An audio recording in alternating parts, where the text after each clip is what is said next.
Hello everybody, come on in, take a seat. Welcome to the Children's Library at Story Time. Today we have a lovely selection of books that I will be reading.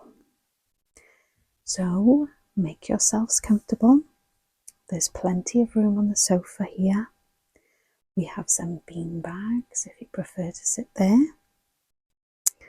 There's lots of cushions here, so if you'd like any. And there are some plushies over in the corner if you'd like a couch. I've got mine just here.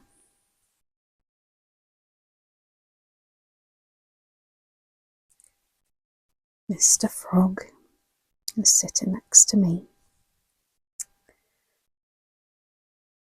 There's some snacks on the table, and the water fountain is just over here, so help yourselves. If you need to go to the toilet at all, or you need to just step outside, you don't need to ask. Just go ahead. Just head straight through the doors on the right for the toilets. If you feel like taking a nap, that's perfectly fine. You go right ahead. It's lovely and quiet in here. It might be windy and rainy outside, but we're lovely and cosy in here. The books that I will be reading here today are available to lend from the library. So if you want to take them home and read them again, you can just let me know at the end, okay? So let's get started. Let's just pop these books over here. And we will get started with our first book here. This is Funny Bones. There. Can we all see? Lovely. This is how the story begins. On a dark, dark hill, there was a dark, dark town. In the dark, dark town, there was a dark, dark street. In the dark, dark street, there was a dark, dark house. In the dark, dark house, there was a dark, dark staircase. Down the dark, dark staircase, there was a dark, dark cellar. And in the dark, dark cellar,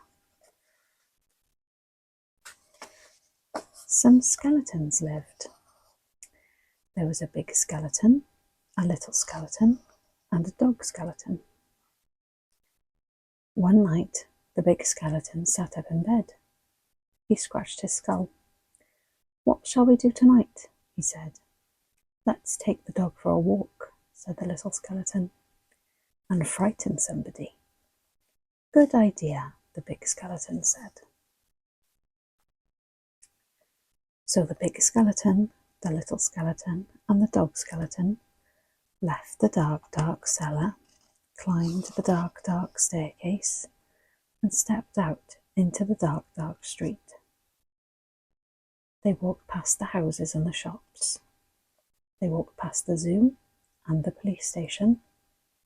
They went into the park. The big skeleton and the little skeleton played on the swings.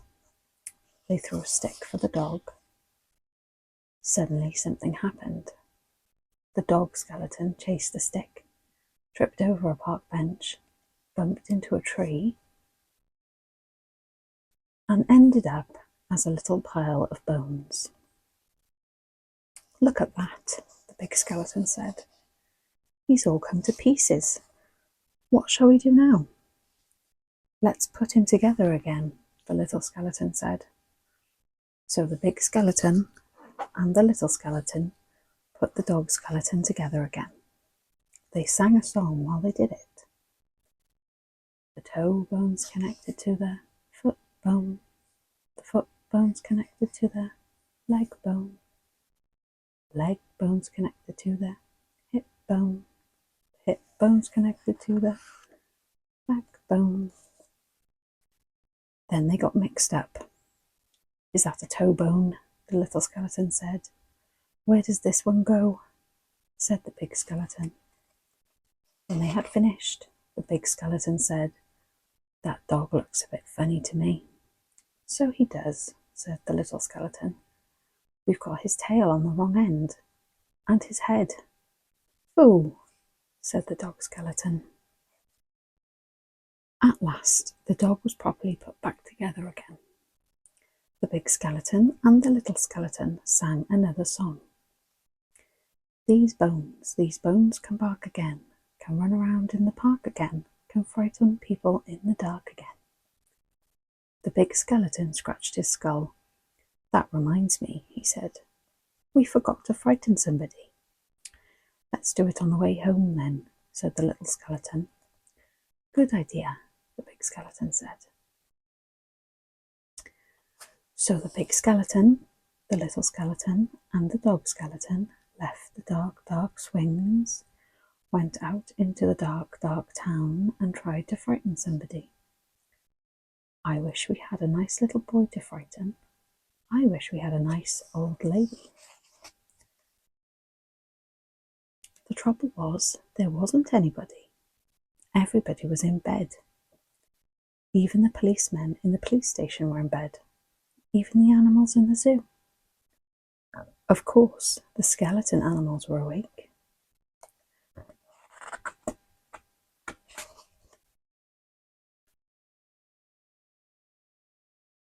"Gee up, Nelly. Good evening, all. Who's a cheeky boy then? Have a cup of tea, pretty Polly. Put the kettle on, mother. Let's have a ride on the elephant skeleton," the little skeleton said. "Let's have a word with the parrot skeleton." The big skeleton scratched his skull.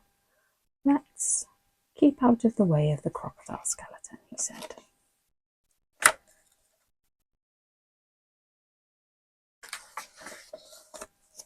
When they were back in the street, and when they still could not find anybody to frighten, the big skeleton said, "What shall we do now?"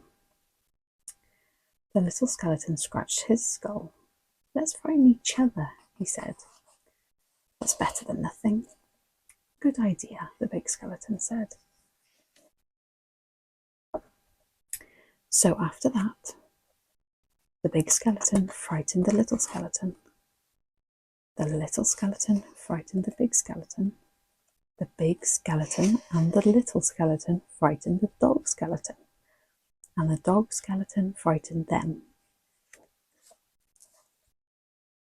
They hid round corners and frightened each other. They climbed up lampposts and frightened each other.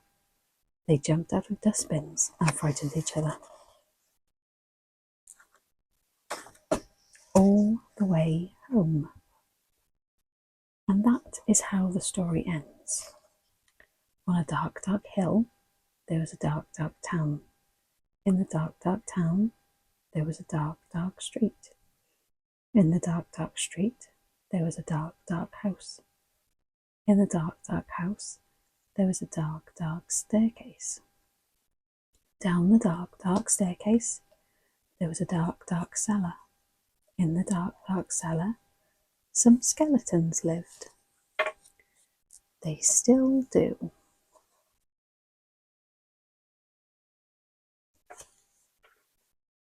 One.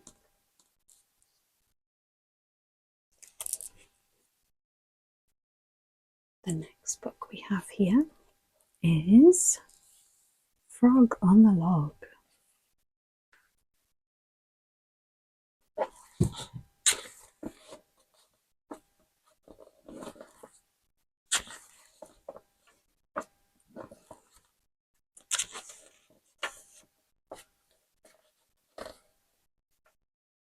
Ready? Okay. Down in the woods where the river runs through, by a creaky old hut and a leaky canoe, stood a marvellous mountain of mossy old logs, which happened to house a small family of frogs. Now these frogs like to bathe in the stream in the sun and roll in the moss, which is froggy good fun. Till one day the river rose up and the logs, will wash down the river along with the frogs. Now frogs are good swimmers, I'm happy to say, so safely they watched their homes drifting away, as they sat in a row on the bank except one, who drifted along on the log in the sun. I will not abandon my home, said the frog, and he drifted along in the sun on his log.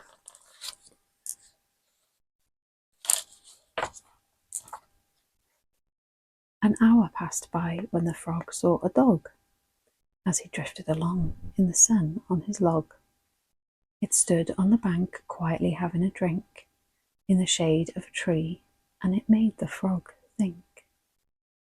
Kind dog, I appear to need some assistance. I have drifted downstream a considerable distance. The bank by the hut is the place that I yearn. To my friends and my family I gladly return.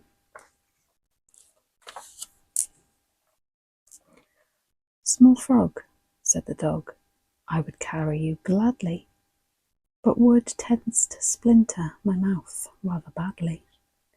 So ride on my back if you'd like, said the dog, but you'll have to abandon your old mossy log. I will not abandon my home, said the frog, and he drifted along in the sun on his log.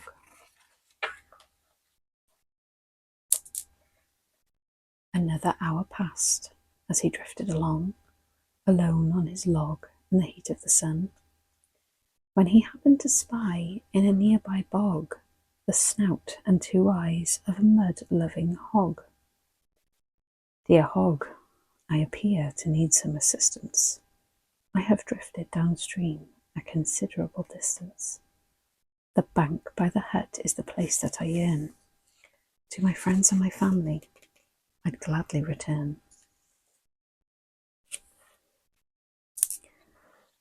Small frog, I've been bathing in marvellous muck.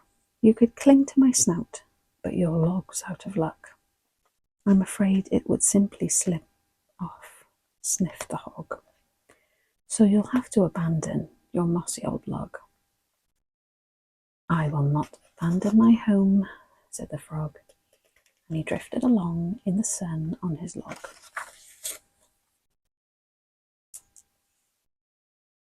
The sun was now sizzling high in the sky, and it beat down upon the frog drifting by. Laid out on his log as the river's end loomed, at shark, jagged rocks, and certain frog doom. I wish I'd accepted the help of the dog, or hopped on the snout of the mud-loving hog, he thought when he saw at the base of those rocks the splintered remains of some mossy old logs. But what was that bobbing along in the foam? A log that was moving away from the stone. There was no time to think, and the little frog knew it. He took a deep breath and then hopped right onto it. How sad that I had to abandon my home, said the stubborn old frog as it smashed on the stone. Then looking about him, he saw with surprise his new mossy log came complete with 2 eyes. Well, what have we here? Said the stunned crocodile, and he grinned at the frog with a wide, toothy smile. A log-hopping froggy, and I have a hunch he hasn't dropped by for a spot of light lunch. The frog gave a gulp. This is worse than I feared, thought the frog on the croc, and he shed a small tear. I'm done for. I've had it. Finito. Kaput. I'll never again see the bank by the hut. Now, said the croc, stop crying this instant. I too have been swept a considerable distance from way past the hut and the leaky canoe. I'm heading on back now. Are you coming too? So upstream they travelled, the croc and the frog, and they waved as they passed by the mud-loving hog. and the dog on the bank in the shade of the tree to arrive at the place where the logs used to be. "Thank you so kindly for taking me home," said the frog on the crock, now no longer alone. And he hopped from the bank of the crock to the bank. The crock waved goodbye, then his crocky heart sank. "Nice frog, I appear to need some assistance. You see, I lead a rather lonely existence. My home way upriver was washed away too. So if it's okay, can I stay here with you?" And that's how we'll leave them, the greatest of friends. There's no better place for this story to end. A family of frogs and a crocodile too, in a croaky old hut and a croaky canoe.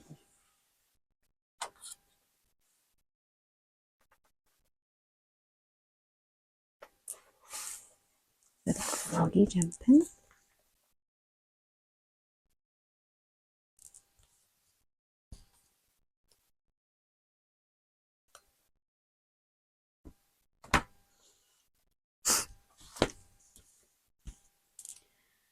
Ready for the next one? This is Buster.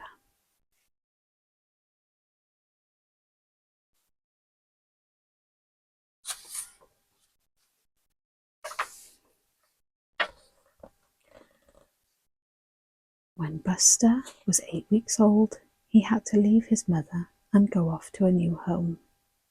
He was a bit sad at first, but he soon cheered up. His new family kept cuddling him and calling him cute.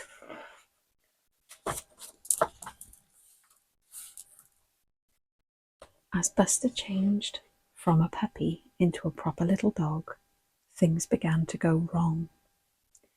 He tried his best to please, but he didn't know that some human beings love small cuddly puppies, but can't stand full-grown dogs who lick your face and chew things up. "Dratted dog," they shouted, "more trouble than he's worth."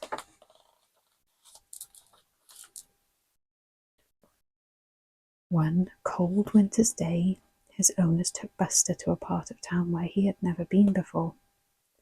There they pushed him out of the car and left him on the edge of a wide, busy road. They didn't want Buster anymore.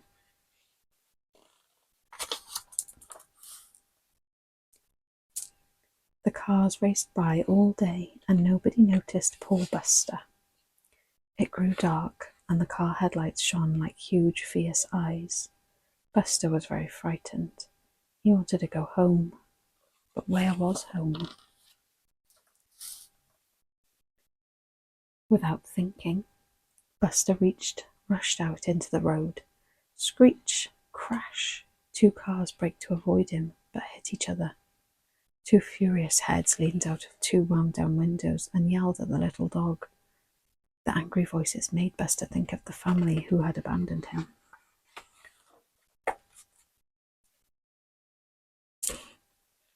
He fled into a garden and lay trembling under a laurel bush. When his heart had stopped thumping, Buster came out. It was cold, very cold, and he was hungry. He crept up to the closed front door of the house and scratched at it.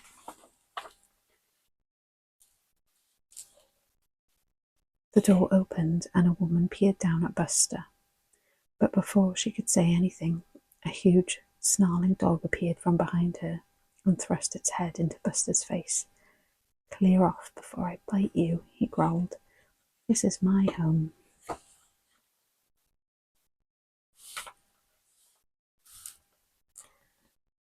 Before Buster could move, the big dog broke free and chased him right down the garden path, snapping at his short, stumpy tail.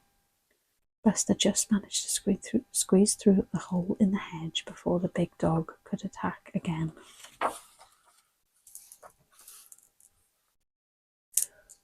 Buster sat on the frosty pavement, licking his sore tail. Where should he go now? He trotted on and hesitated at another open gate. There were a lot of lights sparkling from a tree in a window. The house looked very cheerful and welcoming.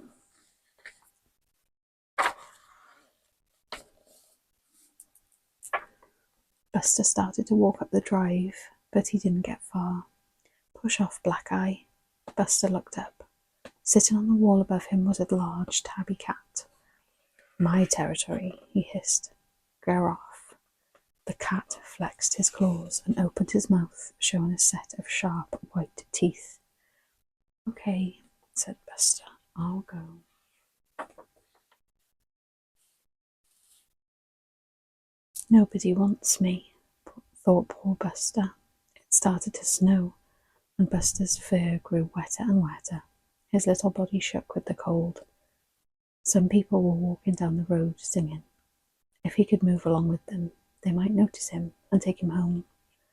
Keeping well behind, he followed them in the shadow of a hedge. The singers turned into a driveway. Silent night, holy night, they sang as they stood in a circle outside the house. Buster crept among them, wondering if they would notice him, and half hoping they wouldn't.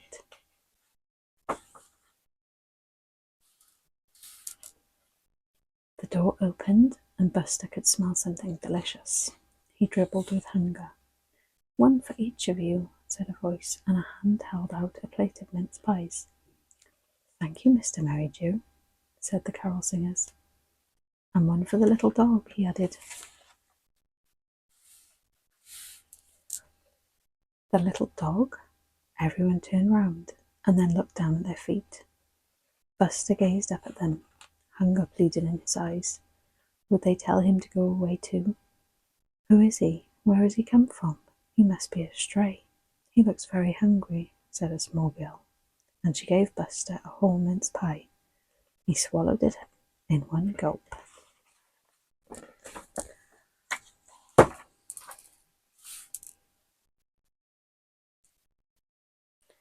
Old Mr. Merrydew came out of the house and looked at Buster. A dog for Christmas. No, not just for Christmas. A dog for life. I'll take him, he said. It looks like he needs a good home. He put out his hand to Buster, and the little dog drew back, afraid. Come on, little fellow, said Mr. Merrydew gently. We'll have a good Christmas together, you and I.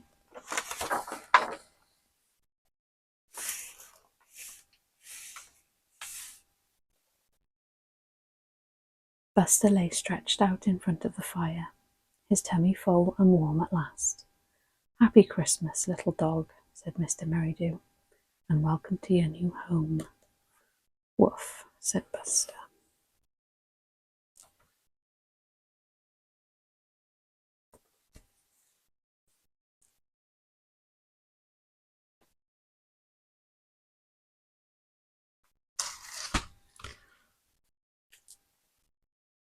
This is our next book. Peepo. For the baby.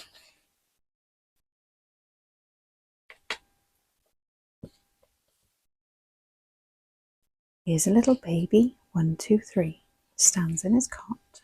What does he see? Peepo.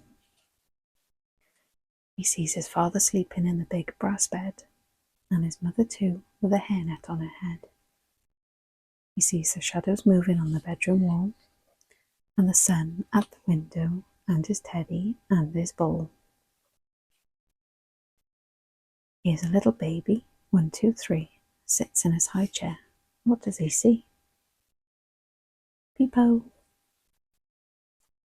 He sees his mother pouring hot porridge in a bowl, and his father in the doorway with a bucket full of coal.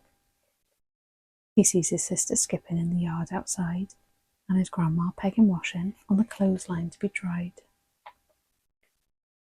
Here's a little baby, 1, 2, 3, sits in his pushchair. What does he see? Peepo. He sees a bonfire smoking, pigeons in the sky, his mother cleaning windows, a dog going by. He sees his sister searching for a jar or a tin to take up to the park and catch fishes in. Here's a little baby, 1, 2, 3, sits on the grass. What does he see? Peep-bo. He sees his sisters fishing with a brown stocking net and dresses tucked in knickers and legs shiny wet. He sees the tassels blowing on his grandma's shawl and the fringe on the pushchair and his teddy and his ball. He is a little baby, 1, 2, 3, sits on his sister's lap. What does he see? Peep-bo. He sees his grandma ironing, his father pouring tea, his other sister squabbling, she wants him on her knee. He sees his mother dozing in the easy chair and a dog in the doorway who shouldn't be there.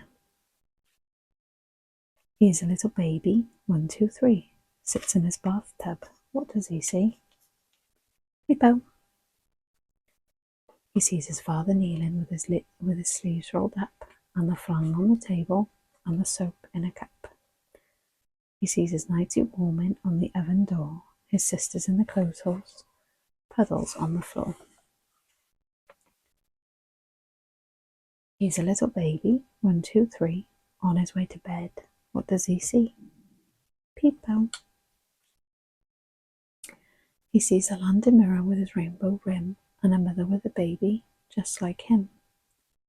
He sees the bedroom door, the cot made ready, his father kissing him goodnight, his ball and his teddy. He is a little baby, 1, 2, 3, fast asleep and dreaming. What did he see?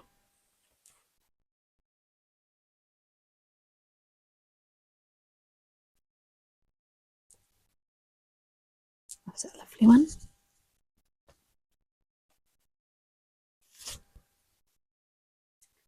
Next book we've got here, Burglar Bill.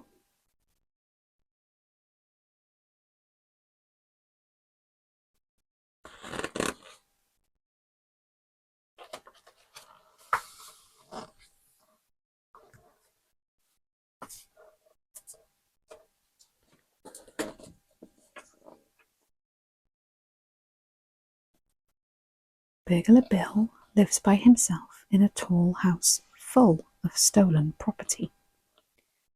Every night he has stolen fish and chips and a cup of stolen tea for supper. Then he swings a big stolen sack over his shoulder and goes off to work, stealing things. Every morning, Burglar Bill comes home from work and has stolen toast and marmalade and a cup of stolen coffee for breakfast. Then he goes upstairs and sleeps all day in a comfortable stolen bed.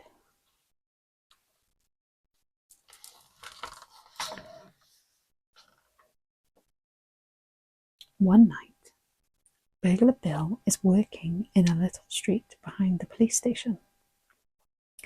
When he comes to the first house, he climbs in through the bathroom window and shines his torch around. "That's a nice toothbrush," says Burglar Bill. "I'll have that." And he puts it into his sack. When he comes to the second house, he climbs in through the kitchen window and shines his torch around. "That's a nice tin of beans," says Burglar Bill. "I'll have that." And he puts it into his sack.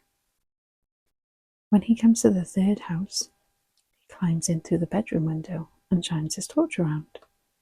"That's a nice hat and coat and pair of trousers and socks and shoes," says Burglar Bill. "I'll have them." And he puts them into his sack.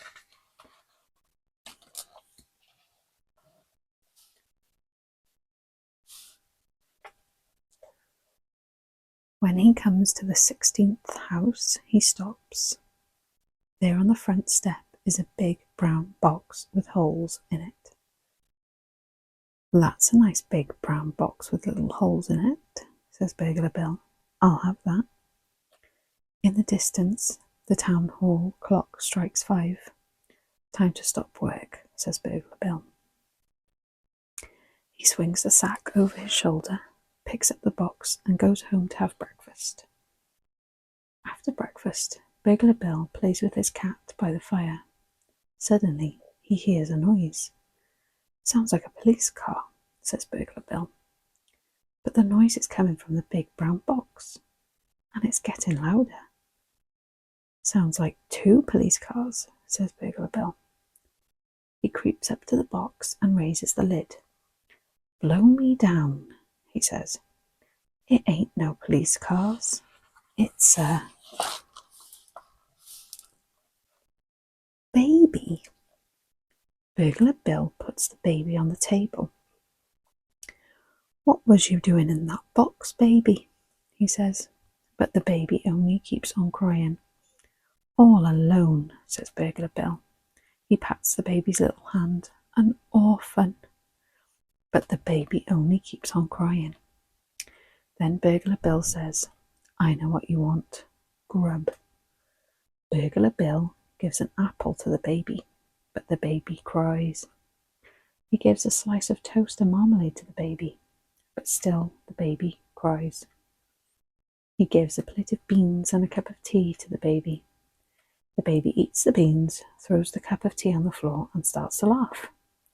That's better, says Burglar Bill. I like a few beans myself.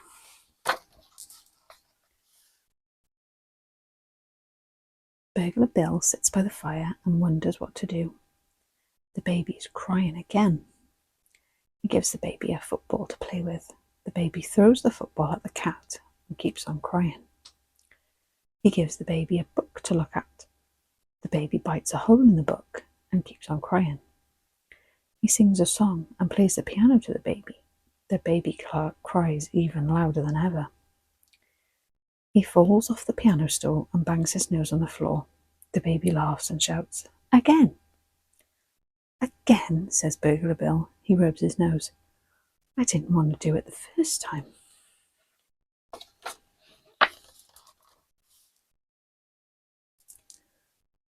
Burglar Bill bounces the baby on his knee. So you can talk, he says. Say, Burglar Bill. Boggle ball, says the baby. Say, Peter Piper picked a peck of pickled pepper, says Burglar Bill. Boggle ball, says the baby. Suddenly, Burglar Bill feels his knee getting wet and smells a smell. Pooh, he says. I know what you want. Pooh, says the baby. Burglar Bill changes the baby's nappy. He doesn't have another one, so he uses an old bath towel instead. Say, for he's a jolly good fellow for changing my nappy, says Burglar Bill.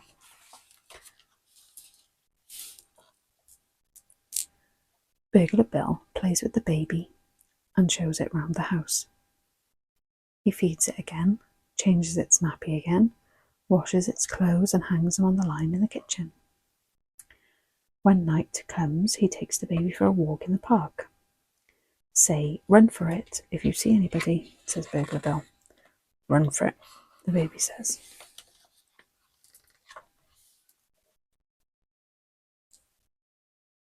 At 12 o'clock, Burglar Bill comes home, puts the baby to bed and goes to bed himself.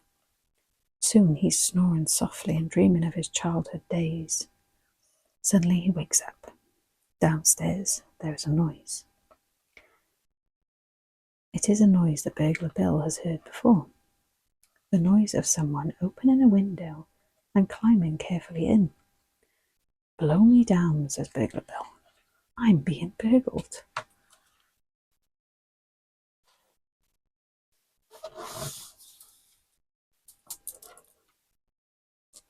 Burglar Bill creeps to the top of the stairs. Down below, a torch is shining, and a voice says, That's a nice umbrella. I'll have that. Burglar Bill creeps down the stairs. The voice says, That's a nice tin of beans. I'll have that. Burglar Bill creeps along the hall and into the kitchen. The voice says, That's a nice date and walnut cake with buttercream filling and icing on the top. I'll have that. Burglar Bill puts on the light.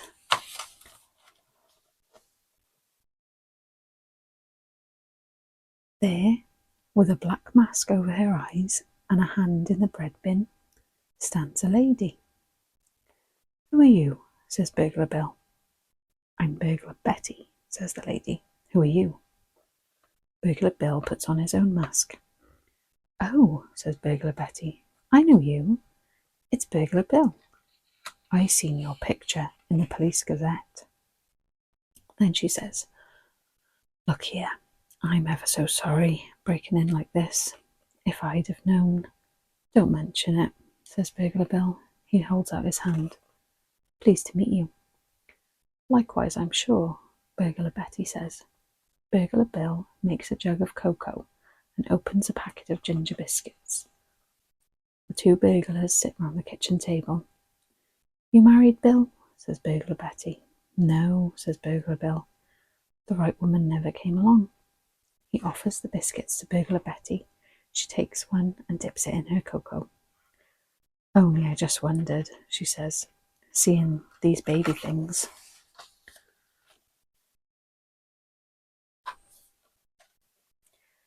"Oh, I got a baby," says Burglar Bill. "Found it on a doorstep in a box." "In a box?" says Burglar Betty. "That's right," says Burglar Bill. "A big brown box with little holes in it." "A big brown box with little holes in it," says Burglar Betty. "That's right," says Burglar Bill. "Well, blow me down," says Burglar Betty. "That baby's mine." The two burglars hurry upstairs to the baby's room. "That's him," says Burglar Betty. She swings the baby in the air. "You see, he's got this little birthmark on his leg. And these are his own little clothes as well, what his grandma knit him."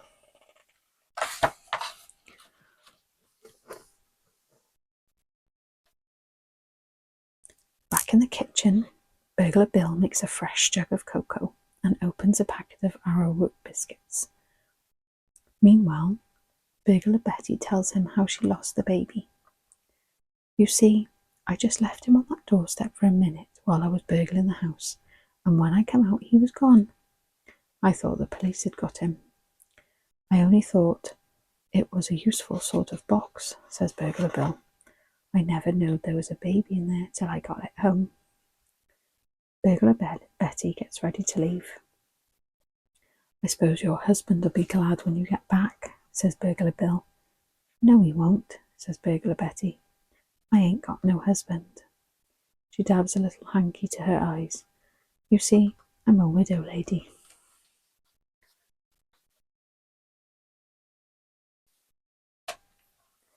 Burglar Bill walks through the town with Burglar Betty and the baby. "You know, Betty," he says, "getting burgled like that gave me a fright." "I know what you mean," says Burglar Betty. "Losing my baby like that gave me a fright." "I can see the error of my ways," says Burglar Bill. "I've been a bad man." "Me too," says Burglar Betty. "I've been a bad woman. I've been a terrible woman." Just then the baby starts to cry. "Shh," says Burglar Betty. "You'll have the police after us." Burglar Bill looks over his shoulder. "From now on, I'm going to lead an honest life," he says. "And all them things I've pinched, all them things I've pinched as well," says Burglar Betty. "All them things," says Burglar Bill, "mine and yours, Betty. We're going to take them back."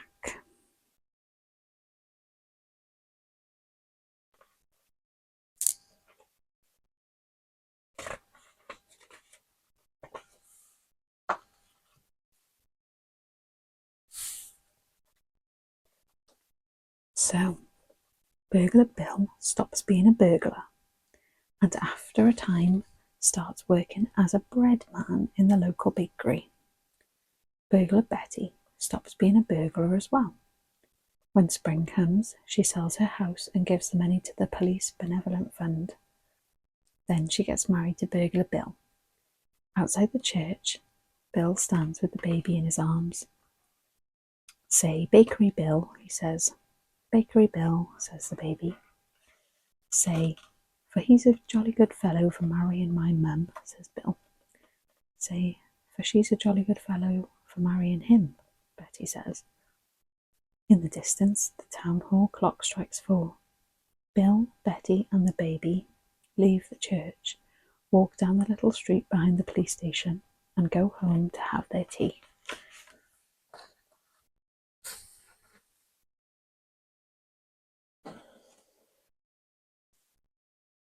Bakery Bill.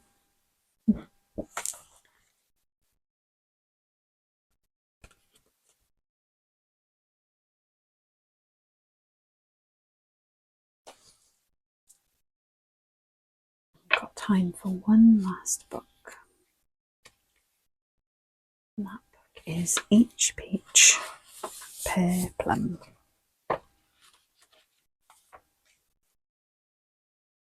Each peach, pear, plum, I spy Tom Thumb. Tom Thumb in the cupboard, I spy Mother Hubbard. Mother Hubbard down the cellar, I spy Cinderella. Cinderella on the stairs, I spy the 3 bears. 3 bears out hunting, I spy Baby Bunting. Baby Bunting fast asleep, I spy Bo Peep. Bo Peep up the hill, I spy Jack and Jill. Jack and Jill in the ditch, I spy the Wicked Witch. Wicked Witch over the wood, I spy Robin Hood. Robin Hood in his den, I spy the bears again. 3 bears still hunting, they spy Baby Bunting. Baby Bunting safe and dry, I spy Plum Pie. Plum Pie in the sun, I spy everyone.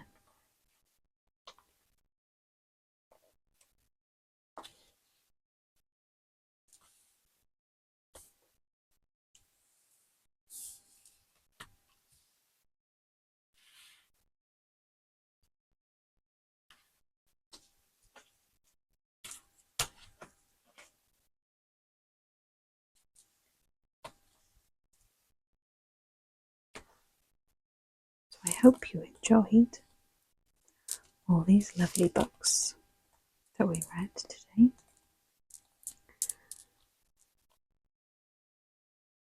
Next week we will have more lovely books to read,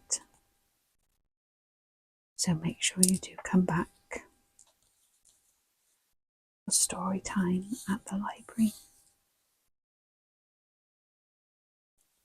It's lovely to see you all, and I hope you enjoy the rest of your day, whatever you're getting up to, and I will see you soon.